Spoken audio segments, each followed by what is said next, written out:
দেখবেন জীবনে যেদিন ভালো হতে চাইবেন আপনার জানা থাকবে যে আপনি কিভাবে ভালো হবেন। যেদিন আপনার মনে হবে আল্লাহর ক্ষমার দরকার, সেদিন আপনি জেনে যাবেন কিভাবে ক্ষমা পায়। যদি আজকে এই মাহফিল মনোযোগ দিয়ে শোনেন, আরে হ্যাঁ, আমি চলে যাওয়ার পরে এই মাহফিল চলে যাবে না তো, কারণ আমি কোনো কিস্সা কাহিনী বলতেছি না, এখানে কোনো গল্প উদাহরণ দিচ্ছি না, সূরা নূহ পড়ে শোনাচ্ছি। কি পড়ে শোনাচ্ছি? আর আপনার ঘরে এই কোরআন আছে, এই সূরা আপনার ঘরেও আছে, যখন মর্জি পড়ে নিজেকে সংশোধন করে নিয়েন। খুব সুন্দর আলোচনায় আসছেন। আর আমি দীর্ঘ অনেকদিন পর সূরা নূহ নিয়ে আলোচনা করছি, দীর্ঘ অনেকদিন পর। আমার খুব ফেভারিট সূরা এটা, কারণ আমার কাছে মনে হয় এখানে সবকিছু আছে। একজন মানুষের সর্বোচ্চ দাওয়াত, মানে সর্বোচ্চ একজন মুসলমান কি করবে, এরপরে সে কি কি পাবে, যদি সে তারপরেও ব্যর্থ হয় এগুলা করতে, তাহলে সে কি করবে, ব্যর্থ হওয়ার পরও যদি সে এগুলা করে তাহলে সে কি কি পাবে, সব আছে এখানে। সুবহানাল্লাহ। তাহলে শোনেন, তাহলে আমরা কার ইবাদত করলাম? ভয় কাকে পাইলাম? অনুসরণ কাকে করলাম?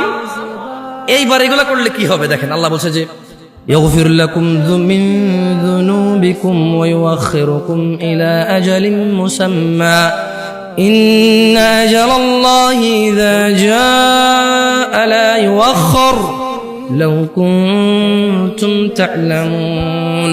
ও আমার জাতি, ইবাদত করো আল্লাহর, ভয় করো আল্লাহকে এবং রাসূলের অনুসরণ করো। যদি তোমরা এই তিনটা কাজ করো, আল্লাহ তোমাদেরকে ক্ষমা করবেন। সুবহানাল্লাহ। তোমাদের যত অপরাধ আছে কে ক্ষমা করবে? ওয়া ইউআখিরুকুম ইলা আজালিন মুসাম্মা। তোমাদেরকে তিনি এই যে অপরাধগুলো করে ফেলেছো, যদি তোমরা এই অপরাধী, তোমরা একেবারেই তোমরা আল্লাহ দ্রোহী, আল্লাহর এবং তার রাসূলের কোনো কথা মানছো না, এবার শুধু আল্লাহর ইবাদতটা করো, আল্লাহকে ভয় করো, তাহলে আল্লাহর নবী বলছে যে আল্লাহ তোমাদের অপরাধ ক্ষমা করবে। ওয়া ইউআখিরুকুম ইলা আজালিন মুসাম্মা, এবং তোমাদেরকে তিনি একটা নির্দিষ্ট সময় দেবে, মানে তিনি তোমাদেরকে হায়াত দেবে, বাঁচায় রাখবে যাতে ভালো কাজ করতে পারো। সুবহানাল্লাহ।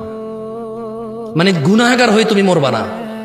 আর কি লাগবে? একটা মানুষ গুনাহগার হয়ে মরবে না, সে আল্লাহর ইবাদত করবে, আল্লাহকে ভয় পাবে, রাসূলের অনুসরণ করবে, তাহলে আল্লাহ তাকে সময় দিবে, অবকাশ দিবে, নির্দিষ্ট একটা সুযোগ দিবে, যাতে সে ইবাদত করে আল্লাহ প্রিয় হয়ে পৃথিবী ত্যাগ করতে পারে।